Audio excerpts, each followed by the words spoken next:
শুভ সকাল বন্ধুরা। আজ শিবরাত্রি, তোমাদের সকলকে শিবরাত্রির শুভেচ্ছা জানিয়ে আমার আজকের ব্লগটা শুরু করলাম। আজ সকাল সকাল দেখো পুজো দেওয়া হয়ে গেছে, গোপাল সোনারা বসে আছেন, ভোগ নিবেদন করা হয়েছে। আমাদের যেহেতু ঘরেই শিবলিঙ্গ আছে তাই আমরা ভোলানাথকে ঘরেই জল দিই, মন্দিরে গিয়ে জল ঢালি না। আর যদি কোনো দিন সুযোগ হয় অবশ্যই মন্দিরে গিয়ে দেব, কিন্তু এই দিনটাতে আমরা ভোলানাথকে ঘরেই জল দিই। আর দেখো রিজুর বাবা তো পুজো দিয়েছে, এখন আমি চলে এসেছি ঠাকুর ঘরে, আর আমার সাথে আছে দিদি।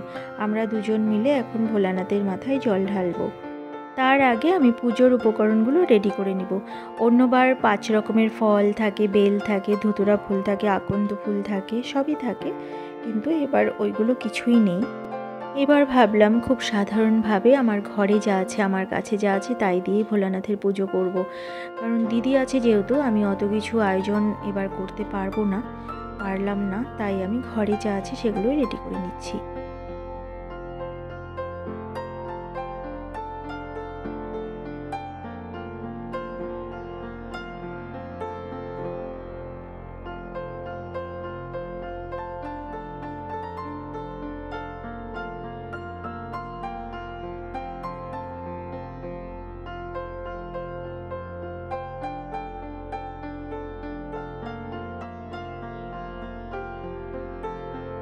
দুধ আর জল মিশিয়ে তার মধ্যে আরও যা যা দিতে হয় সবই আমি দিয়ে দিয়েছি, রেডি করে নিয়েছি। এবার আমি ভোলানাথের মাথায় জল ঢালবো। আর দিদি না নিচু হয়ে জল ঢালতে পারলো না, ওকে আমি বলেছিলাম, কিন্তু এই দিকে এসে এত নিচু হয়ে ও পারছে না।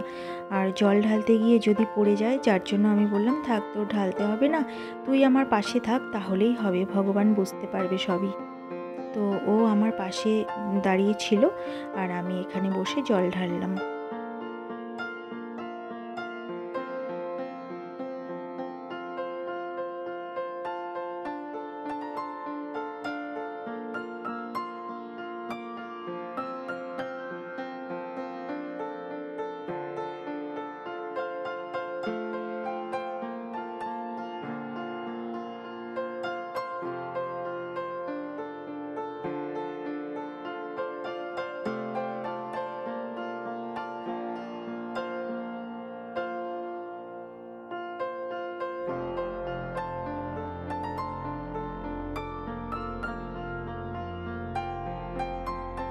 আমার জল ঢালা হয়ে গেছে, আর কিছুটা জল বেলপাতা ফুল রেখে দিলাম। এটা রিজু স্কুল থেকে এসে স্নান করে তারপর বাবার মাথায় ঢালবে। আর এইদিকে আমি দেখো আরতি করে নিচ্ছি, আরতি করে নিয়ে আমি চলে যাব রান্না করতে। আমাদের পুজো দেওয়া হয়ে গেছে, আমি চলে এলাম এবার রান্নাঘরে এসে ডাল আর ভাত বসিয়ে দিয়েছি, ভাত হয়েও গেছে। আর দেখো রিজুর বাবা নিয়ে এলো পুরি তরকারি, আর তার সাথে নিয়ে এসেছে পনির রান্না করব আজকে। এই যে পনির, এটা এখন রেখে দেবো, আগে পুরি তরকারি খেয়ে নিয়ে তারপর রান্নাটা করব। আর এর মধ্যেই রিজু স্কুল থেকে চলে এসেছে, দেখো ও এখন স্নান করে পুজো দেবে।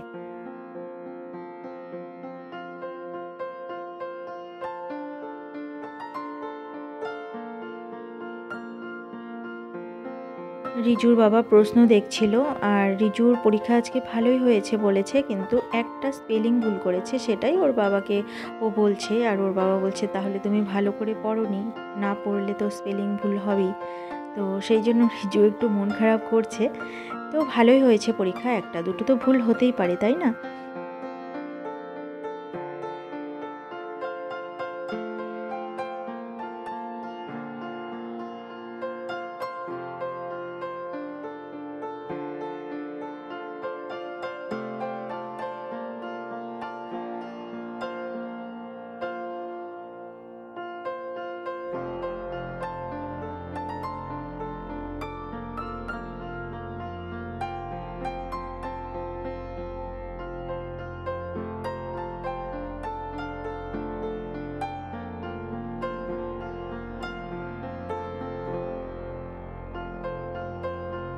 সবাইকে খেতে দিয়ে আমিও কিন্তু বসে পড়েছি, কিন্তু রিজুরটা বেড়ে রেখেছি থালায়, ও কিছুতেই আসছে না।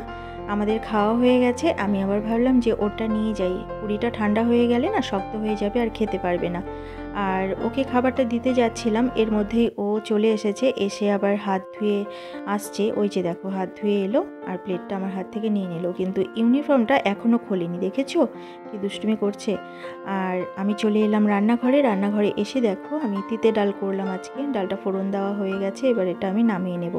আর এখানে লাউয়ের খোসা আলু আমি কেটে রেখেছি, এটা ভাজা করব আজকে। আর এখানে কুল রেখে দিয়েছি ধুয়ে, কুল দিয়ে আর টমেটো দিয়ে করব চাটনি। ওখানে পনির আছে, পনির করব এই আলুগুলো দিয়ে। আলুটা একটু সেদ্ধ করে নিচ্ছি, এখানে টমেটোটা সেদ্ধ করে নিচ্ছি, তা না হলে না সেদ্ধ হতে চায় না। আর দিদি দেখো এবার ভাজাটা একটু নাড়ছে, আমি বসিয়ে দিয়েছি লাউয়ের খোসা আর আলু ভাজাটা, ও এখন সেটা করে নিচ্ছে।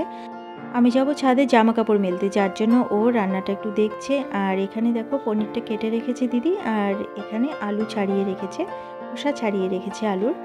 আর এই দিকে এই যে জামা কাপড়ের বালতি, এটা নিয়ে এখন আমি ছাদে যাব জামা কাপড় মেলতে।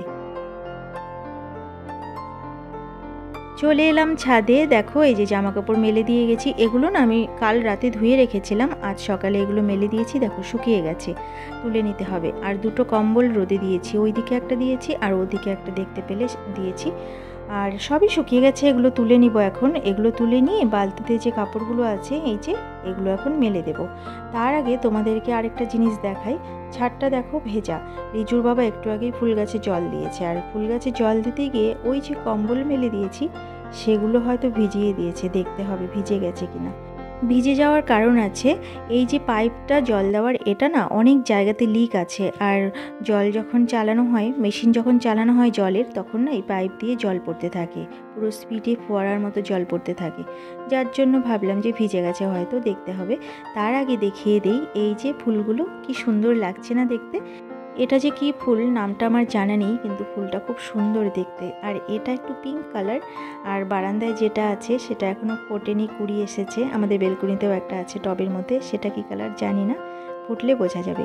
আর এই যে দেখো মটরশুঁটি গাছ, এই যে কত মটরশুঁটি হয়ে আছে, এগুলো এখনও তোলা হয়নি। এগুলো তোলার মতো হয়ে গেছে, বড় হয়ে গেছে, তুলতে হবে, তা না হলে বেশি বড় হয়ে গেলে আর খেতে ভালো লাগবে না, তাই না? তো এগুলো তুলে নেব একদিন। আর চলো এবার জামা কাপড়গুলো তাড়াতাড়ি করে মেলে দিয়ে তারপর আমি নিচে চলে যাই, রান্না করতে হবে যে। আর এই কাপড়গুলো সব শুকিয়ে গেছে, এগুলো আমি তুলে নেব, তুলে নিয়ে ওগুলো মেলে দেব। এই যে দেখো ভেজা কাপড়গুলো আমি সব মেলে দিয়েছি, আর শুকনোগুলো এখানে রেখে দিয়েছি, এগুলোও শুকনো, এগুলো তুলে নিয়ে যাব আমি এখন। তবে চলো নিচে যাই, তা না হলে অনেকটাই দেরি হয়ে যাবে। আর চলে এসেছি ঘরে, এই যে দিদি জামা কাপড় এখন ভাঁজ করছে, আর আমি চলে যাব রান্নাঘরে, রান্না করতে হবে। আর ছাদে গেছিলাম, এত গরম লেগেছিল আমার, ঘরে এসে না পুরো অন্ধকার দেখছিলাম। পনিরগুলো আমি ভেজে তুলে রেখেছি, আর দুটো কড়াই আমি রান্না বসিয়ে দিয়েছি। একটাতে দেখো চাটনি প্রায় হয়েই গেছে, আর একটু শুকিয়ে গেলে এটা নামিয়ে নেব। আরেকটা কড়াইতে আমি পনিরের যে ঝোল করব সেটাও কিন্তু বসিয়ে দিয়েছি, তা না হলে অনেকটাই দেরি হয়ে যাবে। এই যে মশলাটা এখন ভালো করে কষিয়ে নিয়ে তারপর জল দিয়ে দেব।